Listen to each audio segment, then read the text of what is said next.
It's Tuesday, November 19th. I'm Matt Harmon. Welcome to the Yahoo Fantasy Forecast presented by Spectrum. And it is, it's a hell of a day to talk ball. Before we dive into the People's Panic Meter, the players you need to target off the waiver wire with Dalton Del Don, like we do every Tuesday, I'll give you a little solo Monday Night Football recap off the top. I can't make it through without laughing because we got to talk about Texans 34, Cowboys 10. Folks, what did we just watch? I mean, I was trying to think of like how I want to say this because Texans 34, Cowboys 10. I sort of want to say that the final score actually doesn't indicate how close this game was, because in a factual sense, that is true. The game did feel a little bit closer at times. The Texans got their second half touchdown from an offensive standpoint with 3 minutes and 19 seconds to go. That was their only, that's like their first second half touchdown in forever from the offensive side of the football. Tyler Guyton recovered a fumble that Cooper Rush fumbled, and the damn Texans defense took it to the house there. So that was the only other touchdown that was in the second half. So again, this game was 20-10 going into very like midway through the third quarter. So factually, this game was closer than the final score indicated. But you see why I'm struggling to say this, because it shouldn't have felt that way. Okay, like the Cowboys, the product that they put out there was ridiculous. But let's put a pin in them for a second. Let's talk to the Texans, because I think the big reason why it's weird to say that the game it shouldn't have felt this close, even if it was this close, because I don't come out of this game feeling like, oh man, yep, Houston, we're all good. Houston, we have no problems, to make a bad joke. Nico Collins comes back. Okay, like that's great. I'm looking at the route participation data here. Obviously, if you did not watch this game, you did not see that Nico Collins pretty much housed a touchdown that was called back because of a Laramie Tunsil ineligible player downfield on like his first touch of the game. Should have got off to a great night. Of course, Laramie Tunsil screws something up. Laramie Tunsil's been screwing things up for the Texans offense all year. That's not anything new, but wipes out a Nico Collins touchdown. Otherwise, he had 4 for 54 on 7 targets, suspiciously the exact same stat line that Tank Dell had. There were reports going into the game. I'm not going to call anybody out. There were reports going into the game like, oh, Nico Collins, full go, no restrictions. Well, that was wrong, because he was third among wide receivers in routes. Tank Dell ran more routes. John Mechie ran more routes. Among other positions, Joe Mixon, Dalton Schultz ran more routes. So Nico Collins wasn't just like fully unleashed. Now, when he was out there, he was targeted at a high rate. That should continue. I'm not concerned about Nico Collins. I think this was an ease back in game. He'll be good to go going forward, but at least raises your eyebrow a little bit that he wasn't just fully unleashed despite getting a full week of practice, the whole deal. Oh God, this Texans passing game it bugs me, man. Slowick is on my radar. The pass protection schemes are on my radar. The pass concepts, all of it's on my radar. I don't even know what to say honestly about it anymore, because there's just not a lot here. There's not a lot here. Unless Nico Collins makes a big play, he creates on his own. There's just not a lot here. And I think we're going to get to a point where we have to figure out what the deal is with that. And they added talent in the offseason, but I don't think they schemed around that talent. It's still kind of the same old, very distilled, very bland Kyle Shanahan offense that even Kyle Shanahan himself and all the other branches off this tree, they don't really run this very distilled version of this offense anymore. I just don't know. I don't come out of this game thinking everything is A-okay with the Texans. Joe Mixon, obviously great in fantasy, but CJ Stroud is in the coping corner. We discussed that a little bit in the podcast, just kind of lightly touch on it because we obviously didn't know the results of this game. He's going to remain in the coping corner for me for now, even though Nico Collins comes back and, on his 33-yard catch and run play, and obviously the touchdown that got called back, you see what an elite wide receiver can do for you. I think the way this offense is designed stinks. I think some of the play calling is weird, but when you have an elite receiver, that can create a huge margin for error for you and wipe away a lot of sins. Nico's going to wipe away a lot of sins at some point, but obviously we need him to be fully activated to do that. He is not fully activated at this point. So, yeah, Stroud still in the coping corner for me. In Week 12, the Houston Texans get the Tennessee Titans. Not a pushover defense either, so we'll see what they can do as they try to just march forward to win the AFC South, despite being a team with a lot of issues. Speaking of a lot of issues and speaking of the damn coping corner, let's talk about the Dallas Cowboys. Ooh, boy. Oh, man. Where do we even start? I mean, I said on Sunday about the Jets that what we have left in the season feels longer than what we have already gone through. And that feels very applicable to the Dallas Cowboys after what we saw tonight and what we knew we were going to get from Dallas. I mean, there's nothing surprising here from a results perspective. The only surprise is that Cooper Rush threw 55 passes. What? 55 passes? I'm not really looking at the stats during the games, especially these primetime affairs. I'm not like ever just dialed into the box score. So at one point when Troy Aikman said, yeah, I talked to Mike McCarthy and he said this week that this could not be a game where Cooper Rush threw 40 passes. And by the point he said that, he had already thrown 40 passes. I was like, what? What are we talking about? I know he's thrown a lot of passes, but 40 passes for Cooper Rush when this game was 17-10 at the end of the first half? And we're throwing the ball 55 times. And like, shoot, honestly, the weird thing is there were times where this Dallas passing offense was looking okay.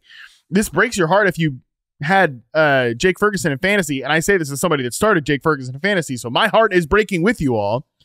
Brevin Spanford and Luke Schoonmaker, there were some plays available for those guys. They had a plan, did the Dallas Cowboys, to attack the linebackers and some of that middle of the field coverage for the Houston Texans, which was smart. That was great. Cooper Rush is the first quarterback to go over 300 yards against the Texans this year. I think they actually had a pretty good game plan, weirdly, in the passing game, but still, it's just bizarre you see a game with Cooper Rush, 55 freaking passes. And I think that's going to create some wonky results here from a box score perspective. You know, CeeDee Lamb gets 12 targets. You're like, okay, great. He gets double-digit targets. He clears 90 yards, eight catches, because obviously the Cowboys' passing offense is in the coping corner. They're going to remain in the coping corner. This does not change any of that. You know, great. That's a good final result. I don't know how many times we're going to see Cooper Rush throw the damn thing 55 times. So that is going to lead you to some confusing results here. Not that anybody is going to suddenly get their hopes up again about CeeDee Lamb. We're just hoping he survives this mess. You're going to need Cooper Rush, I guess, to throw 55 times to, I can't believe I keep saying that, 55 times. You're going to need him to throw 55 times for CeeDee Lamb to survive this situation in fantasy, because I think it can only get worse from here. That's the thing. That's what I mean by the way we have left to go is much longer than what we've already been through. And that's like literally not true, because there's 7 weeks left in the season for Dallas. They have played more than 7 games. So follow the math here. It's going to get worse. I mean, offensive linemen start dropping like flies in the second half. We're talking about the Cowboys B team. We're talking about the C team. We're talking about the preseason squad for the Dallas Cowboys. Zach Martin going down, Tyler Smith going down. I mean, it's tough to talk about. It's tough to watch, honestly, with the Dallas Cowboys. And the crazy part is we have at least 2 more island games with them. They've got this Simpsons debacle coming up with the Bengals at some point. We've got them versus Tommy freaking DeVito. Cooper Rush versus Tommy DeVito on Thanksgiving. Schedule your meal times on Thanksgiving around that one, folks. I'll give you that little hint. That's my best advice I can give you for today. But yeah, I don't know. Again, the Rico Dowdle feature back, great. 10 carries for 28 yards. I don't know. If you got to start anybody beyond CeeDee Lamb in this Cowboys offense, you're beyond banged. Your fantasy team is in serious trouble. So I hope you don't have to. Hope you're not in that position. Because, man, I don't know how many more games we're going to see with 55 pass attempts from Cooper Rush. That just does not seem stable. Just schedule check-in for Dallas. Get Washington next week in Washington, New York. Then they've got this beautiful little they got 2 island games back-to-back week for the Dallas Cowboys. Technically, they got an NBC game week 16. We got to flex that thing out of there. That cannot be allowed to happen. So I can't talk anymore about these Cowboys. Jeez, I got to go to bed. I'm all wound up, and I got to go to bed after this somehow. So with that, let's throw to the rest of the show with Dalton Del Don, the People's Panic Meter, the Coping Corner, and your Waiver Wire ads of the week. Let's get into it. Joining us now, as he always does here on Tuesday, is my good pal, Dalton Del Don. Dalton, what's going on, man? Not too much, Harmon. Another Shanahan special for my Niners, but a nice bounce back from my guy Richardson. So it equaled out there. How you doing? Man? I'm doing good. I'm feeling pretty post week 11 here. I need to hit Thanksgiving and kind of that downward sort of spiral to the end of the regular season. I mean, dude, I guess we should talk about this right now because it is probably the biggest news in the NFL today. We're about to get some Tommy DeVito starts here, man. We're in that zone of the season when things are going to start to feel. It dawned on me actually, Dalton, that we're here in this part of the season when things are going to start to feel really weird.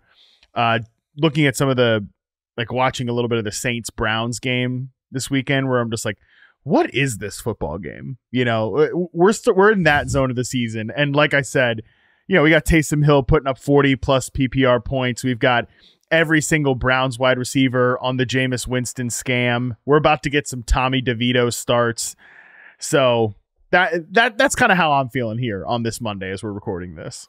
Yeah, Tommy Cutlet's time of this season. Fire up your opposing defenses if you like sacks. Tune in to watch him. Not great for our Malik Neighbors shares, but we have reached that part of the year. But at the same time, Harmon, fantasy playoffs are coming up, so let's get down to business here. And there's some players to panic about right now, that's for sure. Yeah, I mean, shoot, Malik Neighbors definitely deserves some panic. I don't think he came up obviously because we're going into the. He's coming off a bye week, so it's not like he's fresh on the mind. But I feel like next week we'll get a lot of Malik Neighbors panic when we've got Tommy DeVito here and stuff like that. Because I mean, a lot of the takes from some of the Dynasty bros, like, wow, this guy is just impervious to being cursed by his environment. We'll find out. Well, we're gonna find out. Yeah, we're gonna find out real quick here with Tommy DeVito under center. But Dalton mentioned it. Fantasy playoffs are looming. We're only going to have a few more of these like panic meter shows because once we get to week 14, 15, 16, 17 and on way to those fantasy championships, it's less about like, oh man, I'm freaking out about this lack of performance from this player. I mean, shoot, if you're still panicking, you are firmly in the coping corner and your team is probably banged. But we will get to more like a lot of what we did last year. People that listened last year remember we got to more of like some matchup based panics and I'm nervous about this guy. So this show will change here pretty soon in the next few weeks, but we still have a couple more of our traditional episodes here, starting with we got to go over the coping corner as usual, and we've got a new twist. If you're watching on YouTube, we've got the cooked coping corner check-in. This is sort of the Thanksgiving edition. Everyone is cooked turkeys this week and next. So I'm questioning this to you, Dalton. Is there anyone in the coping corner right now that we need to save from being completely cooked heading into Thanksgiving next week from the coping corner? We've got Pat Mahomes and Xavier Worthy. We've got Sam Laporta, Javonte Williams, CJ Stroud and the Dallas Cowboys offense. This is Monday Night Football pending. As we're recording this, we have not seen Monday Night Football yet. If there were any changes that need to be made, I will have talked about them at the top of the show in the solo recap. We have your guy, Anthony Richardson. We've got Jalen Waddle, the entire Bears passing offense, and Deontay Johnson. Anybody that you think needs to come out of the coping corner before they're cooked for Thanksgiving week? Some interesting changes in the Bears offense with the OC change, but at the same time, they had the lowest neutral passer rate in the league, and DeAndre Swift lost some inside carries. So not exactly all positive there, but I mean, this is just a low-hanging fruit for me with Richardson coming off the best performance of his career. But far be it from me to make the sole decision here. I'm a little biased here, but I will add, be remiss not if I didn't add, he had 10 designed runs, Harmon. I mean, that would be the second most of any QB game all season. I think Jalen Hurts had 11 week 1. Just 10% of his passes were off target. That's a huge improvement. At least 24% of his throws were off target in his previous 6 starts. He looked awesome. He looked freer, looser. So I don't know we're going to rank Anthony Richardson decently at home against the Lions this week, right? So that would be my only option here in the coping corner. I mean, Mahomes just threw 3 touchdowns, had like the fewest fantasy points while doing so, like ever, I believe, or bottom 3 or something. So I think it's just Richardson is the only guy here that I would even begin to argue. But again, I'm biased. Yeah, you're biased. I mean, I definitely loved what I saw out of Richardson though, and I think that, again, as I've always said, if this was all about just giving him a breather and hoping he comes back better on the other end, I think it's a totally defensible decision what they did. It was just they messaged it so weird. He did look like that was successful, though. He did play a lot freer. There were a few moments to start the game, going back and watching it, where there were actually a couple of shaky moments, but at the end of the game, he was great. I think he made a lot of plays. Josh Downs was great in this game. You started to activate some of these wide receivers again. Great stuff. But yeah, I guess the question here is, if you want to pull Richardson out of the coping corner, how jacked are you to start him in week 12 against the Detroit Lions? I'm curious where he is going to be ranked. The Lions defense plays pretty well, but their projected team total is like 20.5 points. Yeah, I don't know. What do you I mean, the rushing upside's through the roof. I mean, 10 design runs, 2 TD runs. I mean, he kept falling at the 1 yard line before when everything was going against him. But the Jets defense has definitely fallen off since firing Saleh. That's part of the issue here. But I would counter and say that the Colts were dealing with a ton of offensive line injuries, including their left tackle. Again, that's why I want to leave the ball in your court here, because it's unfair for me. So I want you to, if you want to pull him out of the coping corner, let's just do it. Let's just do it. I don't want to be the one to we'll ride this, keep this roller coaster going. I mean, who knows? Exactly. That could go down the best game of his career, but whatever. He's looking good. Richardson got fantasy upside. I'm going to rank him top 12 and use him in DFS and suffer heartache all over again. So yeah, let's do it. Just if for no other reason than the content next week when we put him back in. Yeah, exactly. Let's just do it for the bit. Let's just do it for the content. We're pulling Anthony Richardson out of the coping corner. And that way, look, that means he's eligible to be complained about next week. So if he totally flames out against the Lions, we can discuss him as a panic candidate and how much Dalton is panicking. And maybe by this time next week, Dalton's like, you know what? They should have just left Joe Flacco in there so that I could have lived my life a little bit more peacefully. So yeah, we'll pull Anthony Richardson out. And otherwise, that's the only change that we're going to make. He's the only turkey we're not going to cook next week for Thanksgiving. So with that, let's get into the post week 11 People's Panic Meter. Would you say it's time for everyone to panic? Yes, I would, Kent. Oh my God! Okay, it's happening. No! Wait! Everybody stay calm. What's the procedure? What's the procedure? Stay calm. Remember our categories here. We talked coping corner. That's the farthest end of the spectrum. You can also be no panic, some panic, total panic, or again, you get thrown into the dreaded coping corner when we go through some of these panic candidates. Let's get into our email section. We've got some good ones to go through here. Sean R. writes in via email, first year listening to the pod and have been enjoying what I've heard.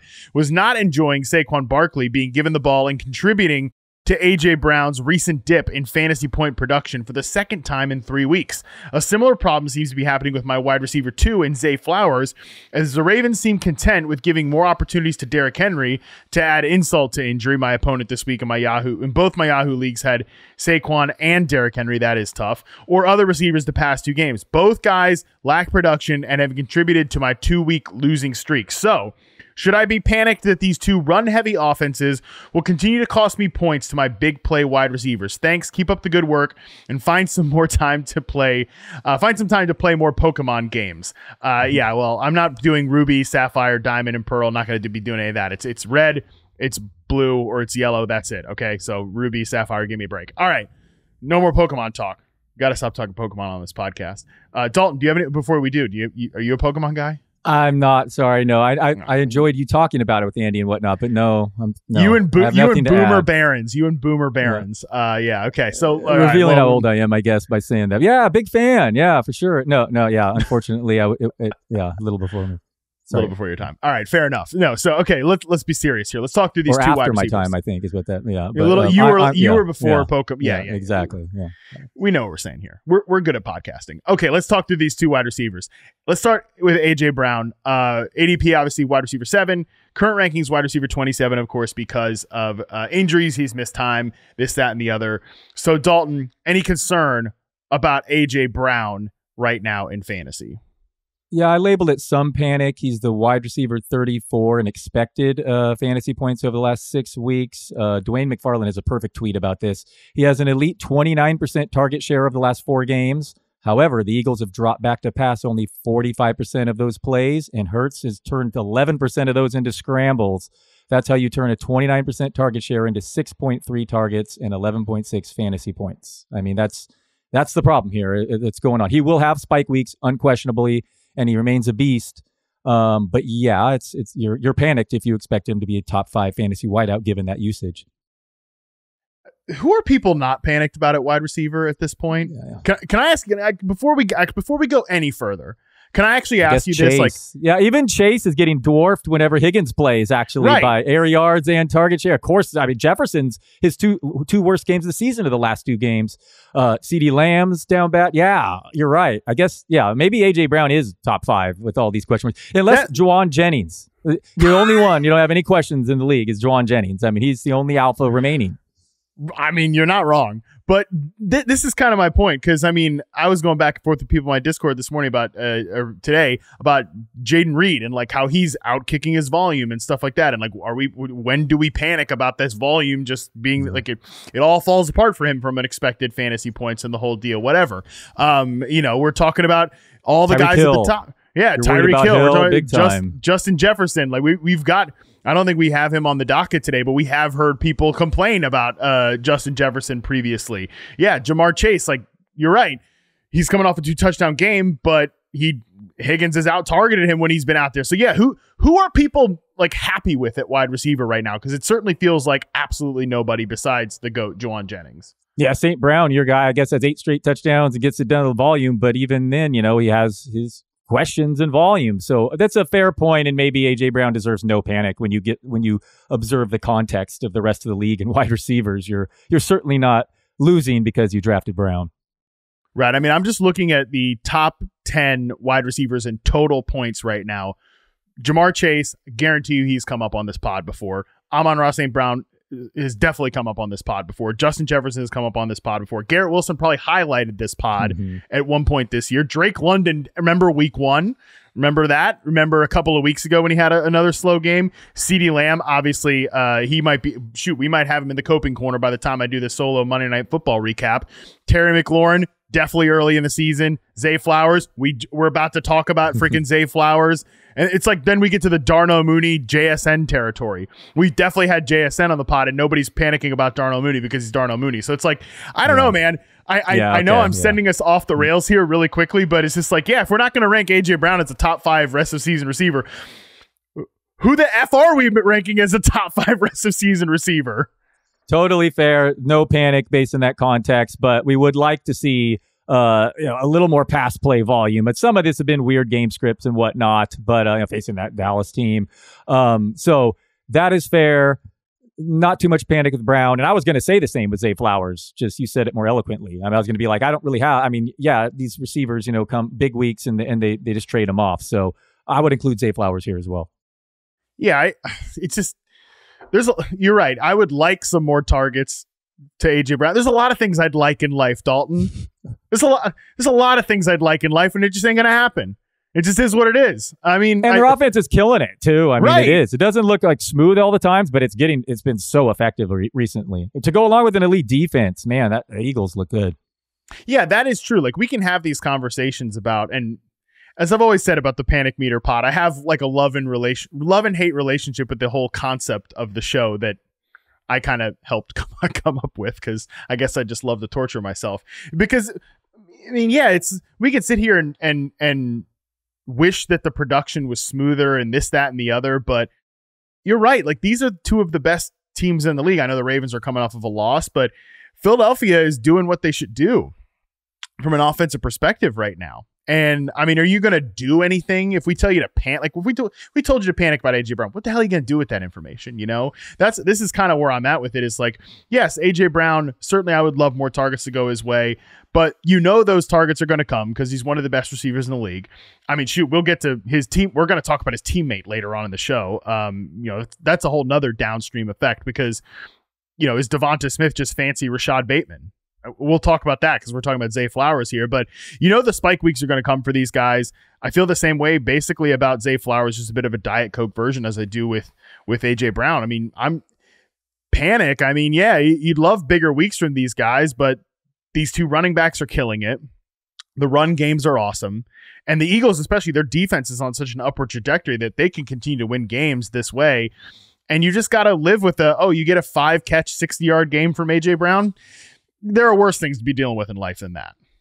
Yeah, and Zay Flowers suffered that bad drop down field, but he caught a touchdown later that drive. And opposite of the Eagles, this is a defense getting shredded aside from last week against Pittsburgh. So it's going to call for a lot of shootouts with Baltimore. So Zay will be fine, and good job reeling us back in with A.J. Brown, giving us some perspective.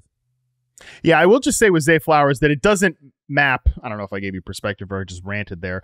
I will say with Zay Flowers, it doesn't map as cleanly as, when they're just crushing opponents, they can sit on the ball and stuff like that. Because we're talking about a game in which they lost and Zay Flowers caught 2 passes for 39 yards and a touchdown.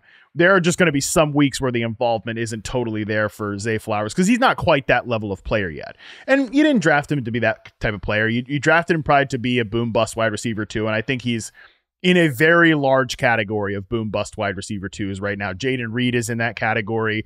There's a bunch of dudes in that group, some of which we read off there. We rattled off some of these players. Yeah, I think Garrett Wilson's in that category. I think Malik Neighbors is in that category. Like, there's a lot of these players in the NFL right now. And he's been top 15. You just reeled off, right? On the year?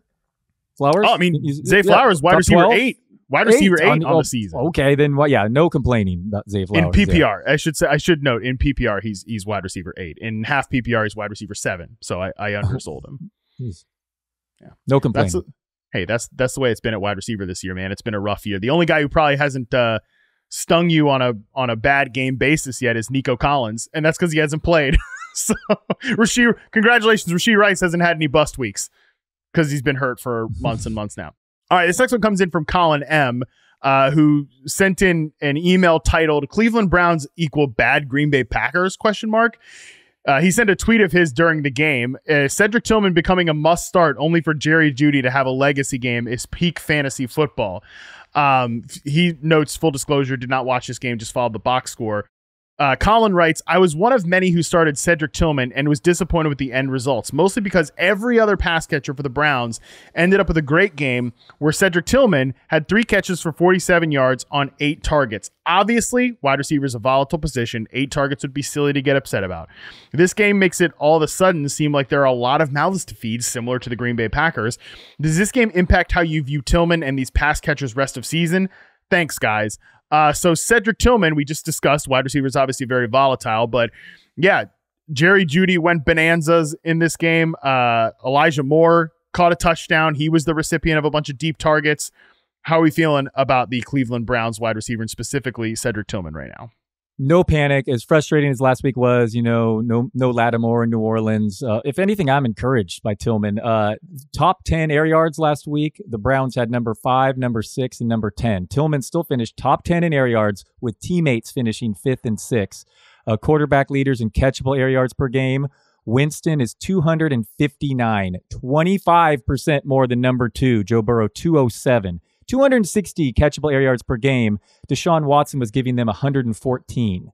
Caleb Williams is averaging 117. I mean, this is just massive. They have a high pass rate over expectation.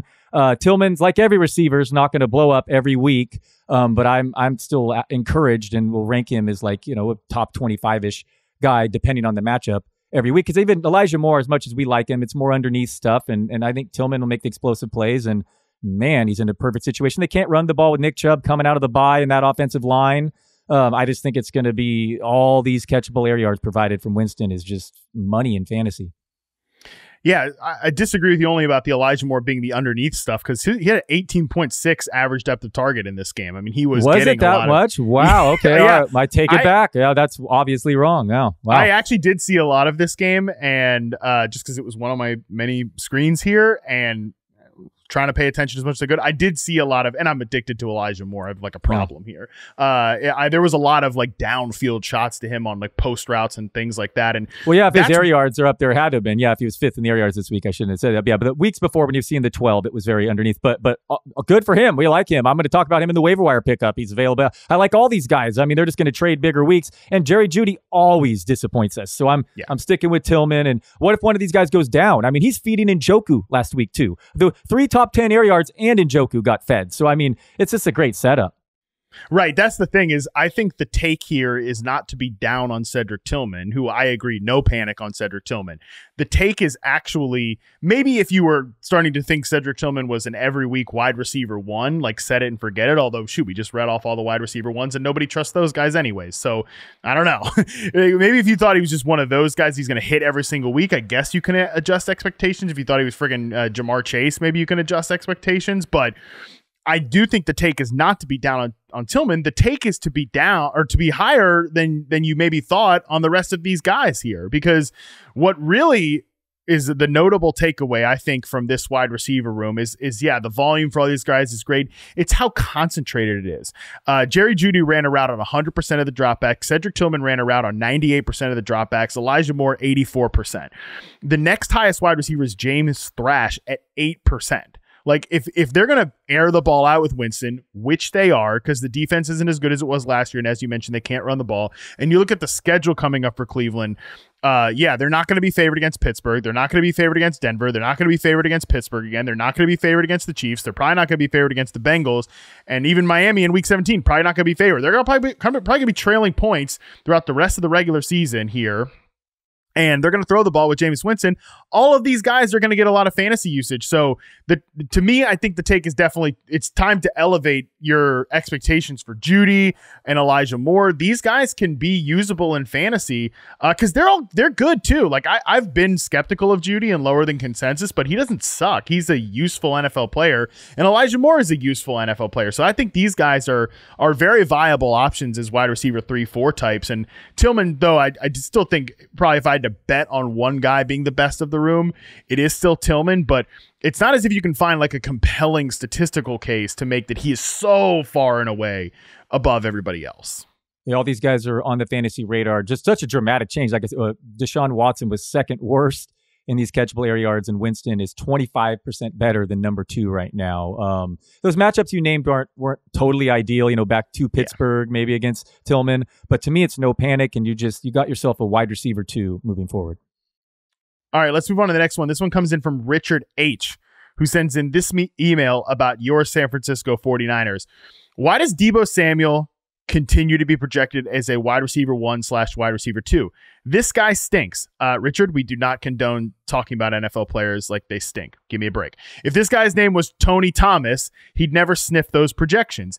He has only been a wide receiver 2 3 times this year, and not since week 6. Juwan Jennings is the best wide receiver in San Fran, and it's not close. End rant. Deebo Samuel's drafted as wide receiver 17. He's well underperforming that, some due to injuries, but wide receiver 37 on the season. I am curious where you're at with Deebo Samuel as you're heaping all this praise onto Juwan Jennings, Dalton Del Don. What about Deebo Samuel right now in the San Francisco 49ers offense?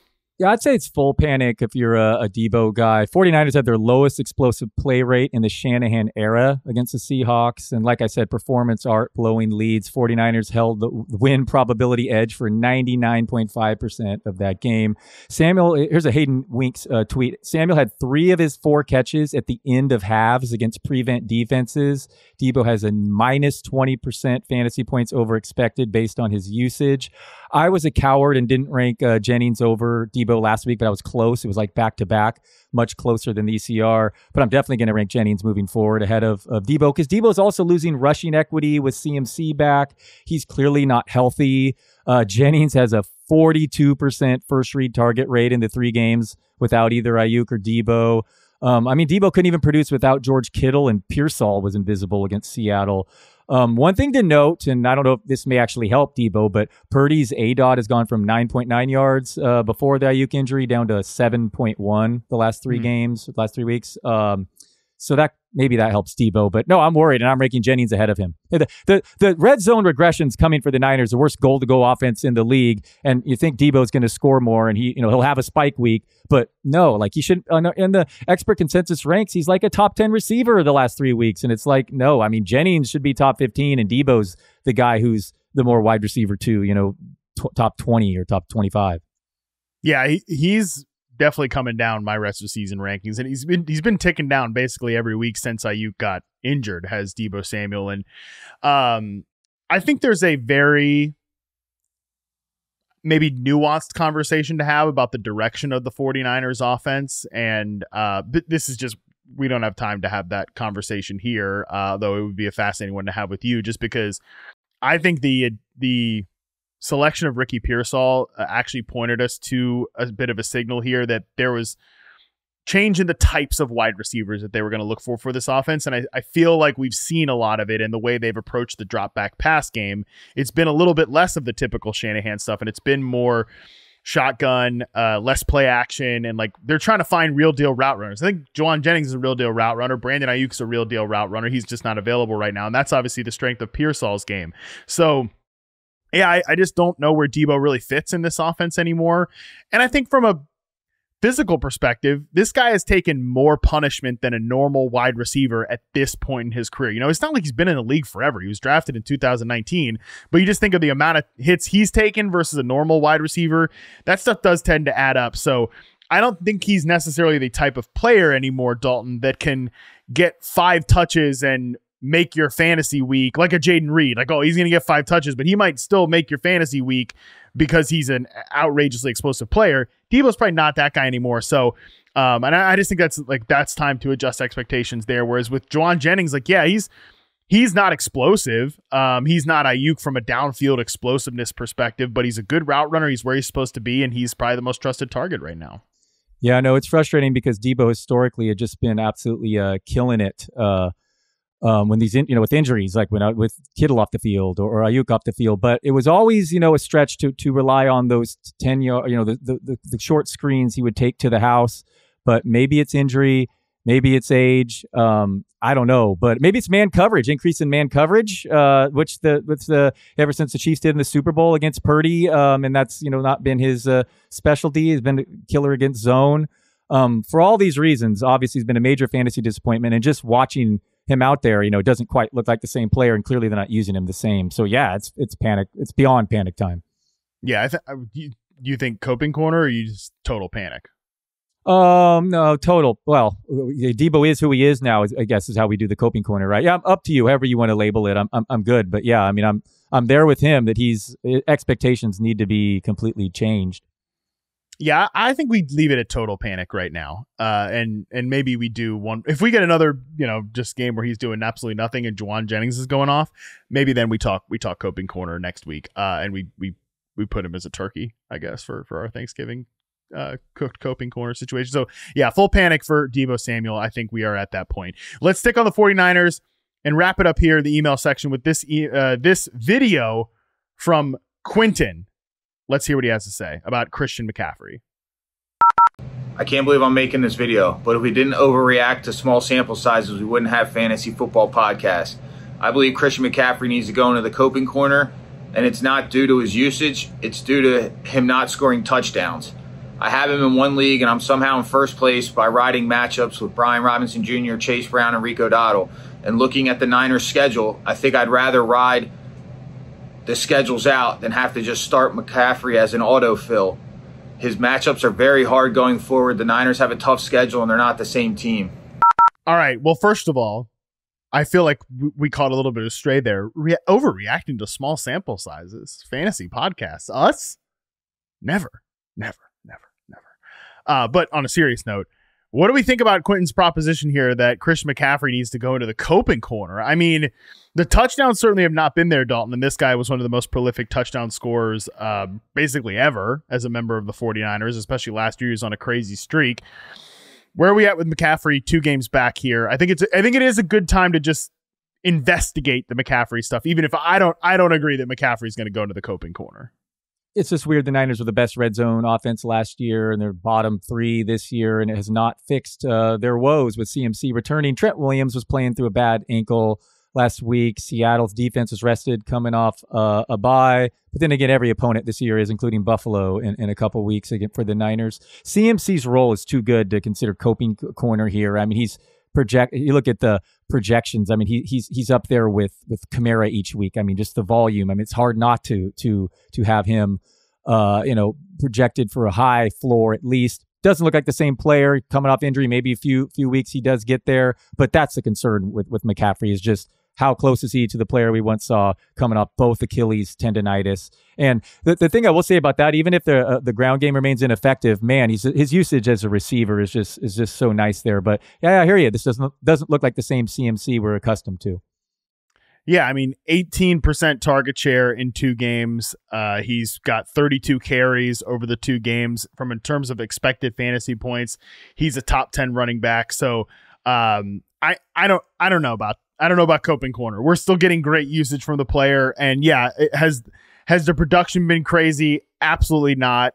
Do we necessarily think it's going to I don't know that he's going to be running back 1 overall, right? I don't know that he's necessarily going to be that player. He's not going to be Saquon Barkley. He's probably not going to be Derrick Henry, any of these guys. But I mean, we're coming off a 14.6 outing for him in half PPR. Like that's not coping corner. And I don't think that you can be benching him without scoring too. Right. Without scoring. And look, I mean, I don't know if I even really totally agree about the matchups coming forward. Like, yeah, Green Bay, I don't think they're that intimidating of a run defense at all in week 12. Buffalo can be run on. Chicago has been run on in recent weeks. Even like the Rams in week 15. I think there's a lot of spots here. I think I'm closer to no panic than any level of panic here with Christian McCaffrey, even if, he's not going to be the most prolific running back in the league this year. I think that's probably not going to happen just based on how he looks coming back from an injury, but that can change as well. No, fair with me. I'm not going to push back. I would have him as a top 3 back moving forward, even if it's clear the explosion isn't the same. I mean, that role is so good. Yeah, I would rather have Saquon Barkley. I'd rather have Derrick Henry. I'd rather have Bijan Robinson. After that, I think 4 or 5. Yeah. Yeah, but I think like those are the guys that I would for sure rather have McCaffrey over. I'm not sure about the rest of the league, so that's kind of where we're at from a Christian McCaffrey standpoint. I think we're at no panic on McCaffrey. I think he's gonna be just fine. Let's take a quick break. When we come back, we'll run through our social media submissions to the People's Panic Meter right after this. All right, we're back. Dalton, let's run through our social media submissions. This one comes in from Twitter. This one comes in from R Lau or Lau_R. I'm probably completely butchering your Twitter handle, and I do apologize for that. Missed last week, but if the Jets aren't in the coping corner, Rodgers is a 2 QB superflex option, and Garrett Wilson, I'd like to nominate them for at least some panic. Occasionally they do pop off, but who knows when. Wilson is wide receiver 3 in half PPR going into the week, but is heavily off the back of 3 games with 7 games under 12 points. Decent comment on this subject here from Jonathan Albers on Twitter. I'm not panicked on Garrett Wilson or Malik Neighbors, but I just got to say that their good games, one early in the season and one other mid, are forcing people to start them over better starts. I started Wilson over JSN and McConkey in a must-win week. So addressing that before we kind of talk about the Jets here in totality, it's going to happen, okay? Like that, you're going to sometimes start the wrong wide receiver. It's not as if there was something that, like, there was nothing going into the week where it's like, I got to start Ladd McConkey this week over Garrett Wilson, something like that. The results probably could go either way, but that's going to be the case every week. So, Jonathan, don't beat yourself up over that is basically what I'm telling you there. I do think Ladd and JSN are in really good spots going forward, but I don't think that necessarily means like, oh, you made the wrong decision or whatever. But, Dalton, Breece Hall, Garrett Wilson, Aaron Rodgers, Devontae Adams. Do we want to throw the Jets in the coping corner? Where are we at with this team? Just a brutal offense, man. Rodgers looks done. The Jets opened the game with 5 straight 3-and-outs. Technically, one was a 4th down stop, but they did not record a first down until there was less than 2 minutes in the first half. At home against the Colts, Rodgers has a worse winning percentage as a Jets starter than Zach Wilson, Sam Darnold. He's toward the bottom of the league in air yards per attempt. Nice that Breece Hall scored, first 2 touchdowns since week 7. But the Jets, the Jets have an NFL high pass rate in the red zone, 72%. That's not great for Hall. I don't know how you want to label this. I mean, Breece Hall is Arrow was coming off a great game. I don't even put him in the coping corner, and Adams and Wilson see so many targets, but this offense is anemic, and Aaron Rodgers is destroying fantasy values for all these guys. It sucks. I'm surprised to see him go out like this, but that appears to be. I mean, you don't see him playing again next year, do you, at this rate, Harmon? I'd be pretty surprised, but it could happen. It's not a 0% chance, but I'd be pretty surprised. Yeah, the reason I think we can't put these guys in the coping corner, even if this is just going to be it is what it is, this type of situation, is that we've got games against the Seahawks. We've got games against the Jags, the Rams secondary. There's some spots here where these guys could really go off. And I think we're at, I don't know. I don't even know what to call it. Like total pan. Maybe it is coping corner, because there's going to be some spots where they're going to let you down just because of the way this offense is right now. But they come out of that week 12 bye with some pretty decent matchups here. I'm not quite sure what to do with these Jets guys. Yeah, Colin suggests we just put Rodgers in the coping corner. But yeah, however you want to do it, we're either total panic or coping corner. It's not how the Jets fans or fantasy managers taking, first round picks on Hall and Wilson imagine this season playing out. Even worse than with Zach Wilson. I mean, that's wild. Yeah, let's just throw Aaron Rodgers in the coping corner just so we do something. I think it'll feel therapeutic for all of us who invested in some of these Jets players a little bit too high. Let's move on to our next one here. This one comes in from Finn_AK_Jeremy. Devonta Smith. I fear he's not even a wide receiver 3 at this point. We talked a little bit about this earlier, and I jokingly said, although maybe I'm not joking, that Devonta Smith is basically fancy Rashad Bateman if we're calling, Zay Flowers the discount version of A.J. Brown in my weird little analogy earlier. Devonta Smith, definitely he's been extremely up and down this year. He's wide receiver 28. He was drafted to be wide receiver 23, so it's not even like he's that far off of preseason expectations.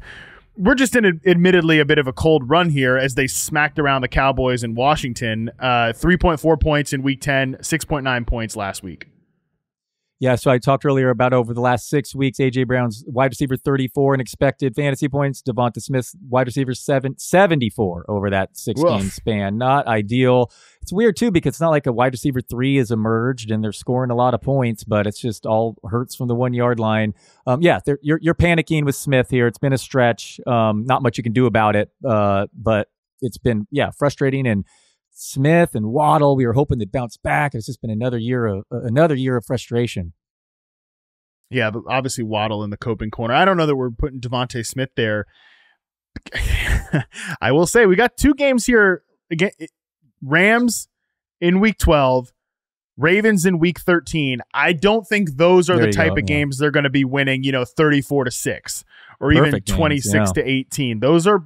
Those are games where we might see more Devonta Smith. We'll definitely see more of A.J. Brown because I think there'll be some more competitive games. But yeah, they get the damn Panthers in week 14. They get the Commanders in week 16 again. We'll see where the Commanders are at that point. Cowboys in week 17 of the fantasy championship. Like, are those guys even going to be playing in that game? There will be spots that the Eagles just don't have to open it up to win games. I do think the next 2 weeks, though, are spots where they will. So for that reason, I think it's maybe I'm take locked here, but I feel like it's just some panic with Devonta Smith. Maybe not even total panic for me. No, I'm good with it. That's totally fair with the 2 upcoming matchups because I'm with you there. Those are ones you'll want him to keep him in your lineup. Mention the Commanders. Let's go to the next one here. This is one from Friars44. Jayden Daniels. No explanation, just Jayden Daniels, the name. So Dalton, I don't even know if we need to have context for this whole situation. Obviously, the last 2 weeks has not been great for the Commanders. They lose to the Steelers. They lose to the Eagles. 2 great teams. No shame in losing to those 2 teams, of course. And especially because we definitely need to recalibrate to what the Eagles defense is. That is, I think, one of the better defenses in the NFL. That defense rocks. They are crushing people right now. But 8.6 points against the Pittsburgh Steelers in week 10, 14.4. It's not the worst thing in the world in week 11, but certainly not winning you any weeks. Any level of panic with Jayden Daniels as a fantasy QB1 rest of the season? Yeah, he's running less ever since suffering the rib injury. Quinn came out and said that he's healthy, but 10.5 rush attempts, 54 rushing yards, 0.7 rushing touchdowns over 6 games before the injury, 6.5 rush attempts, 27 rush yards, 0 touchdowns in 4 games afterward. They've had some tough opponents, as you mentioned, Bears, Steelers, Eagles. But that's the key here for fantasy. How much is he willing to run? Is it the injury or is it just a small sample and fluke? So some concern, some panic here just because he suffered an injury and the part that we love the most of his fantasy game has suffered as a result.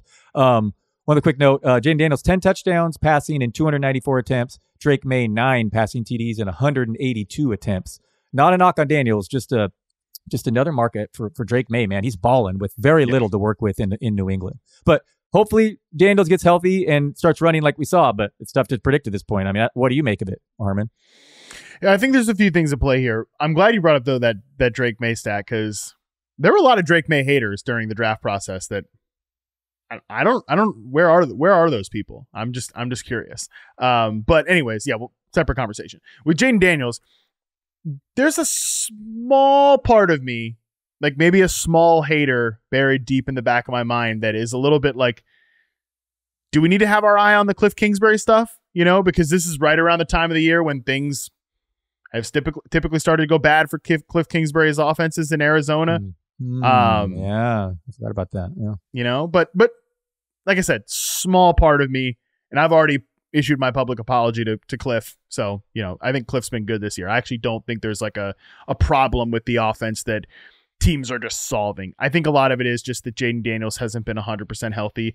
Their offensive line got worked by a better opponent last week, and I think that's just where it is. This offensive line has way outkicked expectations this year. They've been fantastic on the season. However, it's still a unit that there wasn't a lot of expectations coming into the season. They've had some injuries up there, so they have a week 14 bye. Worth noting with Washington. Then they come out and they get they get the Saints, they get the Eagles again, but then they get the Falcons week 15, 16, 17. There's some decent matchups there. Even they get Dallas in week 12. You got to feel pretty good about Jayden Daniels going against that defense. I'll put it at some panic because I mostly think it's an injury thing.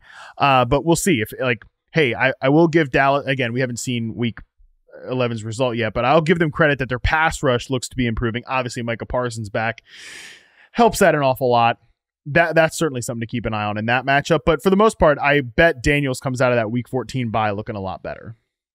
Yeah, there were a couple of decent matchups that you mentioned there. So yeah, I'm with you on the same here, just with some here, and hopefully it's just a health thing that heals. Next one comes in from @MountainMan133. Tucker Kraft, WTF. Not to be mean to you, Mountain Man, because I respect a good Mountain Man, but WTF you panicked about Tucker Kraft for, okay? Because Tucker Kraft is tight end 9 on the season in fantasy points. Yeah, he's coming off a 0-catch game. It's going to happen. I don't know what to tell you. There's a lot of dudes that need the football in the Packers offense. You're just going to have to deal with the volatility there, and I don't really know what else to say about it. Yeah, no panic. Jordan Love had 17 pass attempts. The Packers had the ball 23 minutes. 17 routes Tucker Kraft ran. So this happens in any game, let alone one. You barely saw the field. So just hopefully he bounces back next week, but no panic for me. I didn't have any room for him in the waiver wire section because he's still pretty decently rostered. But what did you make of coming out of the bye, Christian Watson actually getting a bump in playing time? Yeah, obviously interesting. We're all, hoping someone emerges, even if it's Wicks or Watson. If someone takes all the routes, that would be interesting for fantasy. Obviously, a really intriguing player. So yeah, I'm curious to see, how those roles develop over the second half of the year. What was your thoughts, Harmon? Yeah, I think Dontavian Wicks, good route running in his rookie year, but he has quite literally dropped the opportunity this year. He looked like he got a pretty big demotion, 30% of the routes to 70% for Christian Watson. I also think that teams have wanted to attack the Bears on the perimeter a little bit after the Tyreek Stevenson kind of debacle. So maybe the Packers saw something there. That's the thing with Green Bay that's been tough, is that they are very... It's not even easy to map, right? Sometimes with wide receivers, you can map okay, this schematic coverage is good for this wide receiver and this, that, and the other. It's very route by route specific in areas of the field that they feel like these receivers can play well. There's certain Dobbs stuff that they dial up there. Reed is obviously a specific player, and Watson is that vertical receiver. It's not as if he got a bunch of targets. He had 4 targets in this game. He caught all 4 of them for 150 yards. So it's, it's not necessarily sustainable stuff. Just every week, Jayden Reed's out kicking his volume by this, that, and the other. That's not really sustainable. It's because of the way they game plan specific use these wide receivers. So I guess I wouldn't be shocked if the Watson thing was a fluke, but it's at least interesting because it's coming out of a bye. And, maybe they feel confident in his health right now. I'm not sure. Again, matchup of Niners. I don't know if Mooney Ward's going to play again this week or this season. But, Watson is an electric player. And if this playing time increase is a real thing, that's great news for fantasy. Yeah, if he's in If he's on your waiver wire in your league, you should pick him up and stick him on the end of your bench. I just didn't really have like a room for him in the waiver wire segment just because he's still like over 40% rostered. But he did get dropped a bunch because he hasn't been doing anything all season. So yeah, no panic on Tucker Kraft. Really just no panic on any of these Packers wide receivers. We just have to understand like this is going to be an up and down procedure for the rest of the season. Let's move on to this next one here from @KJ Moose. Falcons, just the Falcons. The Falcons obviously got worked over by the Denver Broncos in Denver. I don't know, Dalton, I'm not really panicking about the Falcons offense because even if we didn't get great results from a team perspective, and obviously Kyle Pitts didn't have a big game, we still got out of there with a decent game from Drake London. Bijan Robinson got some touches. And look, that Denver defense is no joke, man. On one hand, Bijan, I'm encouraged. He played 93% of the snaps through the first 3 quarters. Tyler Algier played a season low 5.4% of the snaps. Maybe an injury had to do with that, but Algier was stuffed at the goal line the previous week. Aside from the final 2 drives, Bijan handled every backfield carry in that game. I mean, it's wheels up. As you said, top 3 fantasy back moving forward. But on the other hand, Harmon, Kirk Cousins has gone back-to-back games without a TD pass for the first time in his career. And I know you love my splits, but he's eaten on these bad defenses. 11-1 touchdown to INT ratio over 3 games against the Bucs and Cowboys, and a 7-8 TD to INT ratio over 8 games against other opponents this year. That's 8 games, 7 touchdown passes when not facing the Bucs or Cowboys D. So I don't know. I know we've gone on a roller coaster with him. He can't move week 1. He's back, and now he's only functionable against the league's bad defenses. So. And Drake, he'll get fed. And Mooney, we need to be concerned about. He left with a hamstring injury. But that would be my concern with the passing offense for Atlanta. I agree with you. Tough matchup in Denver. But Kirk Cousins may be showing his age here. Oh, for sure. Look, I don't think Kirk's going to be a perfect quarterback throughout the course of the season. They get a bye in week 12.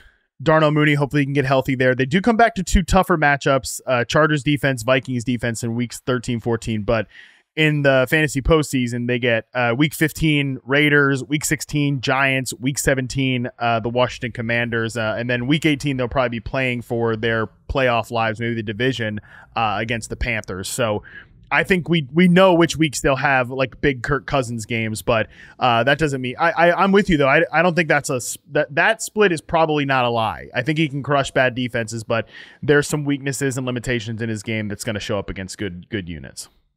You know that Caleb Williams had crazy splits in college like that against top 25 defenses? Yeah. It was dramatic too. I think Scott Barrett posted that one.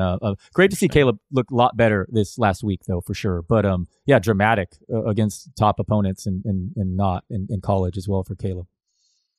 A guy who's not looked so great is this next player we got to talk about from @the_FF_Chef, Nick Chubb. We got a good GIF here to show you on YouTube as well. Everybody panic here. So Nick Chubb, I was hopeful maybe he'd look a little bit better coming out of the bye, but at the same time, I've really not been – my expectations just haven't been that high for Chubb this whole year, just because he's coming off a major injury, and I'm hoping maybe we see a better version in 2025. Yeah, I was confident in this matchup. He coming off a bye, but man, he did get 4.5 yards per carry, but saw a season low 11 opportunities. The final score was 35-14, but that game was 14-14 entering the 4th quarter. As this was not necessarily a game script to blame. Coaches have blamed a short turnaround with Thursday Night Football coming up, but Jerome Ford is back. Ford actually out-snapped Chubb 41-22 against the Saints, ran 20 more routes. Season low running back rush share for Chubb. The Browns have a high pass rate over expectation, as we've talked about. Chubb's sadly not the same player, returning from a serious surgery, and just a horrible offensive line in Cleveland. So, and no targets. So, yeah, it's not exactly fantasy arrow pointing up for Nick Chubb right now. Coping corner for Nick Chubb. I mean, we got matchups here with Pittsburgh, Denver, Pittsburgh, and then Kansas City. That's pretty tough. Oh, yeah. I'm good with that. Sadly, we all love Nick Chubb, man. He's a beast and he can squat, anything. But unfortunately, coping corner it is. Yeah, I mean, it's just great. It's great to see him out there. Like that's what matters, and hopefully he can come back strong next year. But I don't know. I mean, I had Nick Chubb stashed in a couple spots, but I didn't necessarily have him stashed to be like, oh yeah, when he comes back, he's going to just be winning my league for me. I did not really expect that to be the case here with Nick Chubb, and it's not what we've gotten. All right, final email we've got is from @Superman So Cray. So Justin Tucker missed 2 field goal attempts yesterday, 6 in total, with 4 of them from 50 plus. He's been underwhelming this season. He's probably not the best kicker anymore, but should I be panicked for the rest of the season? He's more than likely just going to give me the extra points. Sorry, maybe this should be asked to Andy Behrens, but Dalton, let's get in the kicker corner for a second. Justin Tucker, I mean, I think we're honestly like kind of maybe a whole year too late to this, because it's felt for like the last like 365 days we've been like, anytime Justin Tucker misses a kick, I was like, oh my God, he's missed a kick, but he's been missing kicks for a minute now. Yeah, absolutely. The long ones last year, now even inside 50 this year. Tucker's already missed more field goals this season than he did all of last year. No longer the GOAT. I believe that has been passed to Brandon Aubrey. I was just going to say it. This is more of an Andy Behrens question, Harmon. So I'm going to stick with Andy Behrens, and I pulled up this Scott Barrett, Caleb Williams tweet because I just have to tell you, okay? All right. Okay. In 23 starts against non-top 25 teams, he had a 78-7 touchdown INT ratio, averaged 317 passing yards. In 5 games against top 25 defenses, 6 touchdowns, 6 interceptions, average 172 yards, 51% completion percentage in the 5 matchups against top 25 defenses. That's wild, man. And that'd be like the worst thing I'd ever want to see if I were Andy Behrens right now. I mean, I guess. How do they even measure defensive success in college football? All the defenses are bad. Okay, fair. Maybe it's absolutely nothing. And he looked good last week, and the OC change will help. But we talked about Andy, and I just thought that, and anytime I get a shot at Behrens, I have to. But Caleb Williams looked way better. He definitely showed improvement. Only took 1 sack for the first majority of that game. OC could help heal that problem there. But that's crazy. The difference with how he's performed against top defenses throughout apparently his whole career. I mean, yeah, that is pretty crazy. I would say Packers are mid-level in terms of defense, and that was definitely a good performance for Caleb Williams this last week. So yeah, you're going to take a shot at Andy, Dalton. Just take a shot at Andy and don't apologize for it. Okay, that's fair. Yeah, that's right. Yeah. And as I always say, he'll never hear it. He's never going to listen to this. Yeah, so yeah. He will never know that you said this about him. But yeah, we don't kickers. I mean, give me a break. Yeah. That's why I changed the subject there. Sorry to get off track. If you have any thoughts on Tucker, but yes, It's sad. No longer the GOAT. No longer. But good. The Ravens have one worry on offense. Jeez, I mean, absolutely loaded. Yeah, and to go along with the Ravens are what they never are. They're this unstoppable machine on offense, even though they are not coming off their best week. And their defense can't stop giving up big plays, and their kicker can't make kicks. So they're the bizarro Baltimore Ravens. And coaching, like a million penalties, right? Like they led the league in penalty yards last week too. I mean, yeah. So even some coaching blame as well. All right, so update on the Coping Corner. We added Aaron Rodgers and Nick Chubb to go along with Patrick Mahomes, Xavier Worthy, Sam Laporta, Javonte Williams, Jalen Waddle, the Chicago Bears offense, Deontay Johnson, and Monday Night Football pending, CJ Stroud and the Dallas Cowboys offense are in the Coping Corner. We will revisit that next week as we head into Thanksgiving. But for now, we're going to take our final break. When we come back, we'll give you the players you need to get off the waiver wire this week right after this. Let's take a look at this week's waiver wire connections presented by Spectrum. Every week, Dalton and I share a large, medium, and small priority player on the waiver wire. This week, we've got some names here. And if that statement should just let you know how I'm excited about to talk about these names here. But Dalton, get me started with your small priority player this week. Yeah, names is a good way of putting it. I can't believe I'm going to this name, but Marquez Valdez-Scantling. He pulled down the longest pass play of New Orleans' season last week, which is wild thinking about all the Shaheed bombs this year. But MVS has 196 receiving yards and 3 touchdowns on just 7 targets over the last 2 weeks. Volume is going to be a problem here, and there's obvious regression coming. But Rashid Shaheed was quite productive in this role, and Chris Olave remains out. Valdez-Scantling is clearly a boomer bust player who's ideal for best ball. But Harmon, he's worth adding in deeper fantasy leagues as well if he's going to maintain this role. Yeah, he definitely is. And I mean, the Saints have been about play action and deep shots all year, and MVS has kind of stepped into there. I can't believe he's 25% rostered. Who are the 25% of people that have MVS on their fantasy team? Well, I think it was like wide receiver 1 the week before, and he blew up with those or he was up there. But yeah, I know. I mean, I get it. The volume, this is just clearly it's going to be hit or miss. But there's no Olave or Shaheed, and that's what they do. Play action, go deep.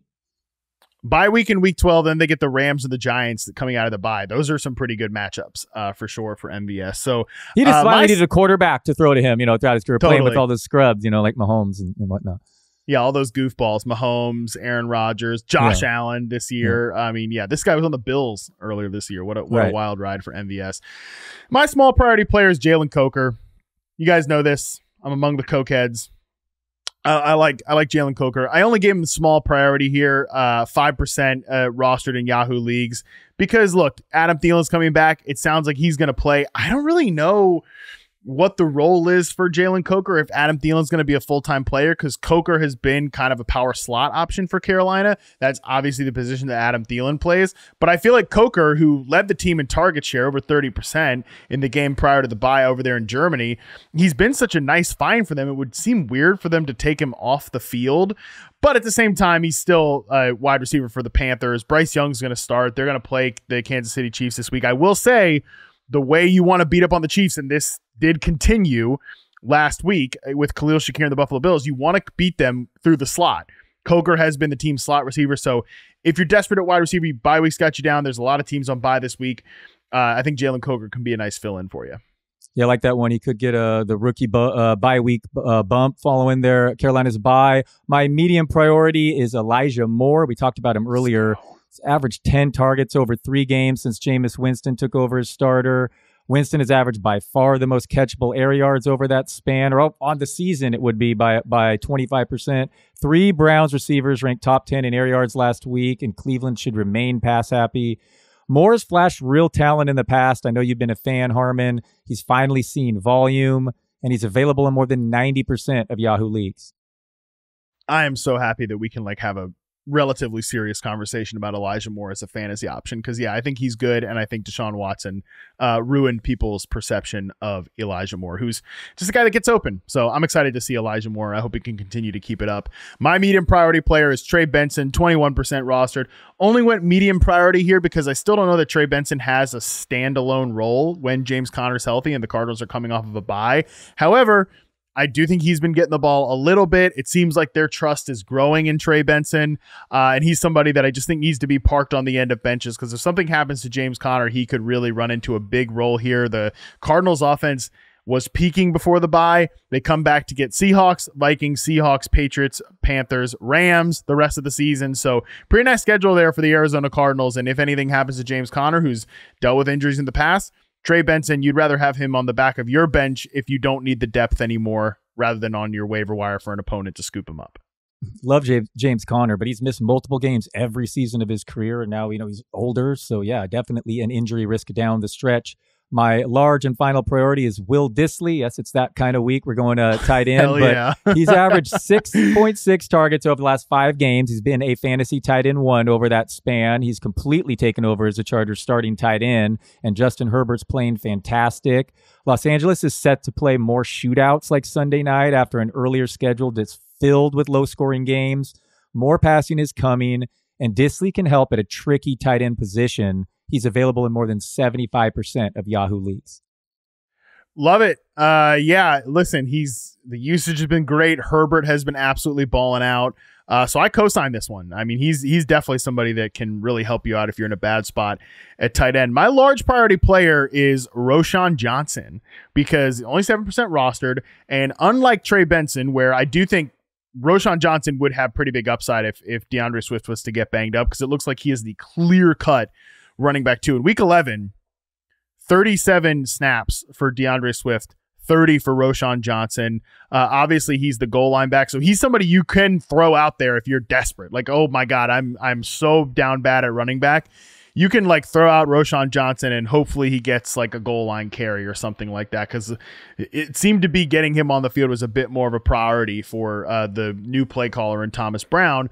So he has that upside, but yeah, that weekly usability, there's some standalone value here that makes him a pretty unique fantasy option. The fact that he's only 7% rostered is just I think that needs to be higher. So yeah, I mean, is Roschon Johnson about to come in and save your season? I don't know, but that's the week we've got on the waiver wire here. There's not a clear-cut screaming option out there. Harmon, Johnson took over as the Bears' inside runner for after about the second quarter of this game. I mean, in the first game with the new OC, he had 3 opportunities inside the 10 to DeAndre Swift's 1. I mean, Swift broke off that long touchdown at the end, but I mean, Roschon is suddenly nearly splitting work there.